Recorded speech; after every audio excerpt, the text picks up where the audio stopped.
Hey there, creepy peeps, and welcome to another Exhumed movie review. Today we're going to be talking about Mario Bava's Blood and Black Lace. Really quick though, I got two things I want to mention before we get into this movie review. First, obviously, is a thank you to my creepy patron peeps for your support of my channel. Thank you so much. If you want to find out the perks to being a creepy patron peep, you can follow that link in the description box. There will also be and it'll tell you all you need to know. The second thing I want to mention is just to advertise, which if you've been watching all my videos this week, you're probably tired of hearing this. All of us horror channels are going to be doing a pub crawl style streaming marathon thing on the 17th through the 18th of February to kind of boost up smaller channels that need to either get closer or get over that 1,000 subscriber minimum requirement, or get closer to and or over the 4,000 hour watch time minimum requirement before February 20th. So this is all Gory B Movies' idea. She's absolutely brilliant, and she's being in charge of this whole thing and scheduling everybody and what time they're gonna stream and stuff and who with, and her brain just absolutely must be fried. And so I give her all the love if she's watching this at all. You're amazing, Gory, seriously. So Blood and Black Lace takes place in a fashion house of fashion show place. I don't even know what you would call that. They hold fashion shows. It's a fashion place. I don't know. I don't know anything about fashion. I just wear jeans and leggings and t-shirts all the time. Anyways, it's about a place like that. But after one of the models, Isabella, is mysteriously murdered, one by one, all the models start being murdered themselves by a shadowy masked figure. So Blood and Black Lace is one of those forerunners of the Giallo genre. Giallo, however you want to say it, genre of Italian film, which was actually one of that style of filmmaking.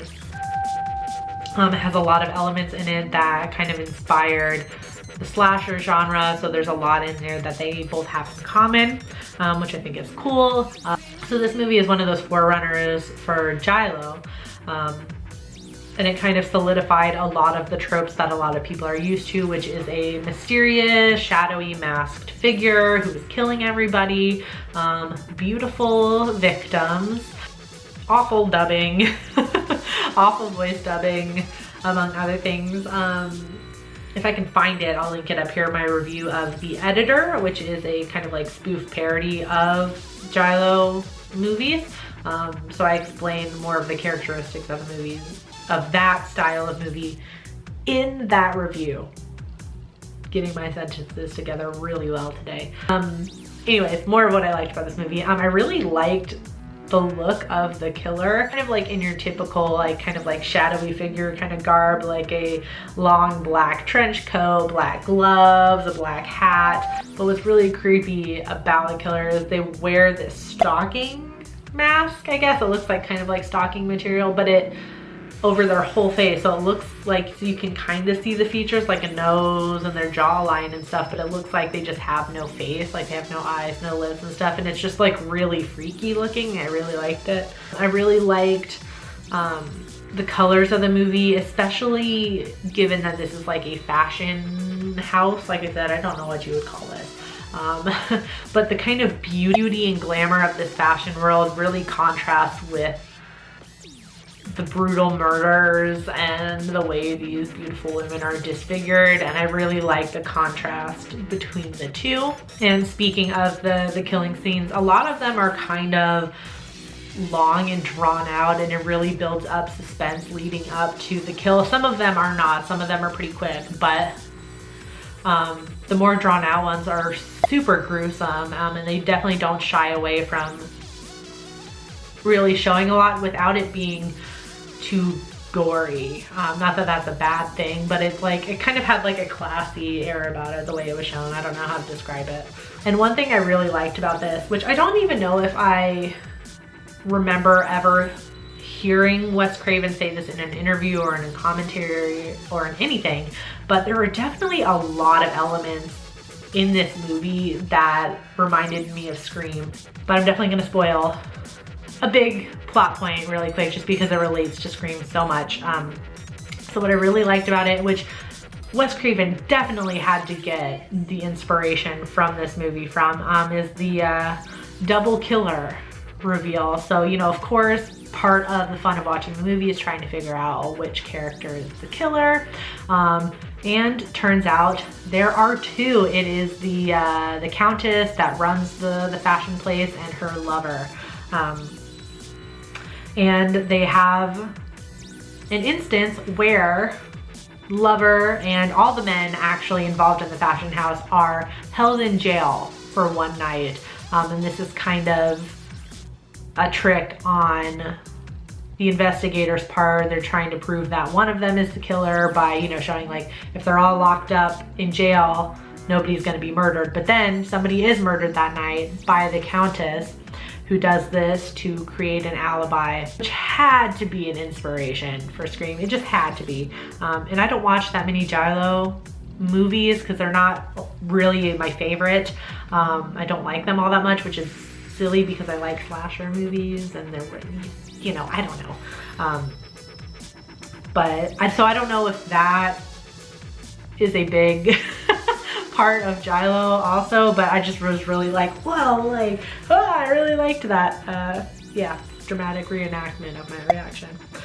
The only things I can say I really didn't like, which some of these, like, I just feel like is irrelevant to say for Giallo because I feel like so much of this is a part of that style of movie now, but some of the performances were not that great, although they don't really need to be because a lot of the characters are just there for the body count, so it doesn't really matter, you know, if the performance wasn't that good or the character is not that good or likable because they're most likely gonna get killed off anyway. And the dialogue dubbing, although this is not exclusive to Blood and Black Lace, this is something that I'm just not really a fan of in Giallo. I don't know, like, for me, the bad voice dubbing is distracting just to me when I'm watching a movie. So I'm not a super huge fan of that, but like I said, that's not exclusive to this movie. That's just something I like about, that's just something I dislike about Giallo in general. So was Blood and Black Lace worth it? I'm gonna say yes. In terms of, given the fact that I don't really always like these types of movies, I really enjoyed this one, and I think a lot of it is the relation to Scream. I'm definitely gonna look into that now because it has to be an inspiration. It just has to be. I'm gonna give it a 4 out of 5. On IMDb, it has a 7.3 out of 10, and on Rotten Tomatoes, it has an 85% critic score and a 77% audience score. Did I say 3 sevens or 2? 77. And there's nothing on Roger Ebert. The only place I was able to watch this was on YouTube, so I'll leave a link for it in the description box. It's not an affiliate link or anything, so just so you know. If you've seen a Blood and Black Lace, let me know in the comment section down below what you thought about it. As always, you can find me at all the normal social media places. The links for those are in the description box. You can also find me on my blog at nightmaremaven.com. You can find me as a contributing writer at morbidlybeautiful.com. I'm also doing stuff on their YouTube channel now because I just have to be all over the place, you know, you can't get rid of me. And you can find me at patreon.com/nightmaremaven if you want to check that out and support my channel. I hope you enjoyed this video. If you did, please give it a thumbs up. Subscribe if you're new here. Become a Creepy Beep today. I post videos Monday through Friday. Thank you so much for watching, and until next time, stay strange. Bye.